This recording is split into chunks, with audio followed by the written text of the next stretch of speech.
Selamat datang kembali di channel Rizky Sajalah, channel podcast online yang bisa merubah harimu jauh lebih bermakna. Kita kemarin sudah mendengarkan kisah Laila Majnun, yang mana si Majnun sudah putus asa dan dia sudah kehilangan arah, guys. Dan buat teman-teman yang belum mendengarkan kisah sebelumnya, bisa diklik di pojokan sini ya. Dan untuk teman-teman semoga makin betah dan selamat mendengarkan.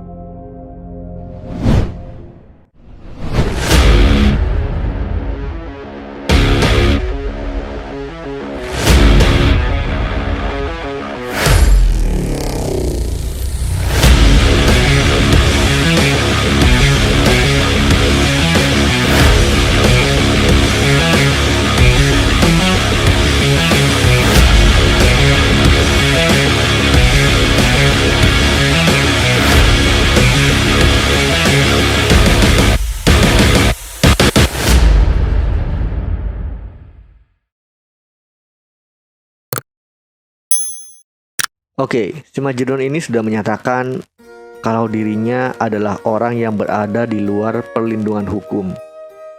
Oleh karena itu, siapapun yang membunuhnya tidak akan dianggap bersalah, kata Majnun begitu.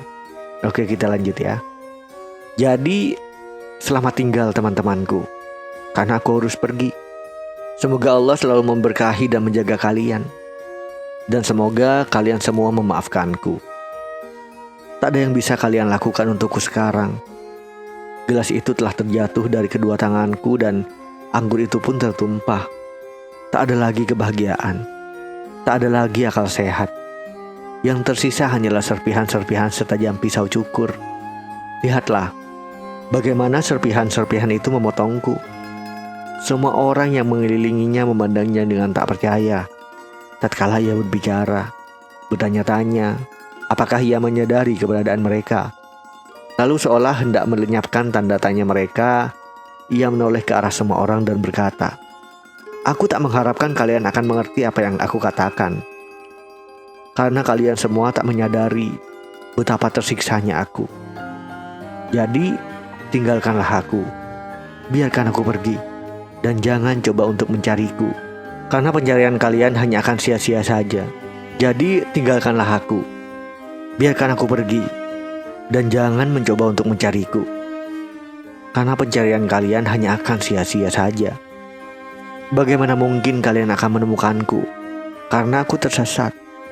Bahkan bagi diriku sendiri sekalipun. Pergilah, karena aku tak sanggup lagi menghadapi siksaan serta tekanan dari kalian. Biarkan aku sendiri dengan kesedihanku. Tak perlu kalian mengantarku pergi dari kota ini. Karena aku akan pergi sendiri. Selamat tinggal." Namun Majnun tak lagi memiliki kekuatan untuk bergerak. Ia malah jatuh berlutut di tanah, seolah sedang berdoa dan mulai memohon agar kekasihnya bersedia membantunya. "Laila, aku telah terjatuh. Aku telah terjatuh dan aku tak tahu harus berbuat apa. Datanglah sayangku dan genggamlah tanganku. Datang dan sentuhlah diriku. Karena aku tak sanggup lagi menghadapi kesendirian ini. Aku adalah milikmu. Datang dan bawalah aku pergi. Aku akan lebih berguna bagimu dalam keadaan hidup daripada mati. Berbaik hatilah kepadaku dan berikan pertanda. Kirim pesan untuk menghidupkan jiwaku kembali. Mengapa kau tak kunjung datang? Mengapa mereka menawanmu ketika seharusnya aku, si orang gilalah yang terikat oleh rantai? Datang dan bebaskan aku, cintaku. Demi Allah, lakukan sesuatu. Hidup dengan cara seperti ini jauh lebih menyakitkan daripada kematian. Datanglah dan tolong akhiri siksaan ini. Jangan biarkan semua seperti ini. Tidaklah benar jika kau hanya duduk di sana tanpa melakukan apapun. Tidakkah kau merasa kasihan kepadaku?" Tidak. Sepertinya tidak. Bagaimanapun juga, mereka-mereka yang hidup dalam kenyamanan tak akan bisa merasakan belas kasih bagi kaum teraniaya. Apa yang diketahui kaum kaya tentang kemiskinan? Apa pedulinya mereka-mereka yang berperut kenyang terhadap orang-orang yang kelaparan? Kita berdua adalah manusia.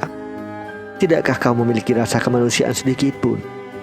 Apakah kau akan tetap merekah dan berkembang sementara aku akan layu dan mati. Kau memiliki kekuatan untuk membawa kedamaian bagi jiwaku.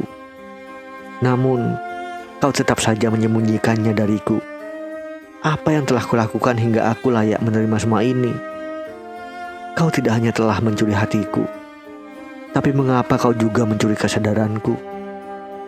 Terlepas dari kenyataan bahwa aku mencintaimu, dosa apa yang telah kuperbuat hingga aku pantas diperlakukan seperti ini? Aku tidak meminta banyak, hanya satu malam. Satu malam dari 1000 malam, itu yang aku pinta. Selain rasa cintaku kepadamu, aku tak memiliki apapun.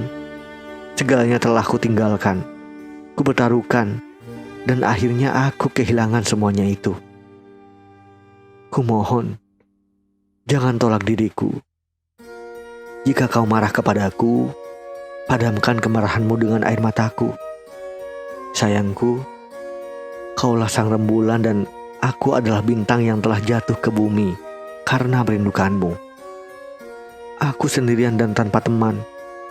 Satu-satunya temanku hanyalah bayanganku. Dan bahkan dengannya, aku tak sanggup mengatakan sejujurnya tentang cintaku kepadamu.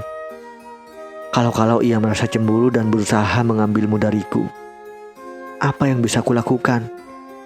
Dapatkah aku berharap seorang pria yang tersiksa oleh dahaga memimpikan aliran air yang segar dan jernih?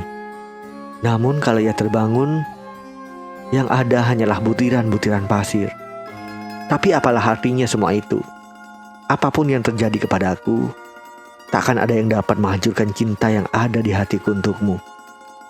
Memang benar, semuanya adalah sebuah misteri, sebuah teka-teki, sebuah gembok tanpa kunci, sebuah buku yang tak dapat dibuka, sebuah kode rahasia yang tak dapat dipecahkan oleh siapapun. Cintaku untukmu adalah bagian dari diriku. Rasa itu memasuki nadiku bersamaan dengan air susu ibuku. Dan rasa itu hanya akan pergi jika jiwaku meninggalkan tubuhku. Itu saja yang pasti. Begitu suaranya semakin melemah, kaki Majnun pun melemah dan akhirnya ia terjatuh.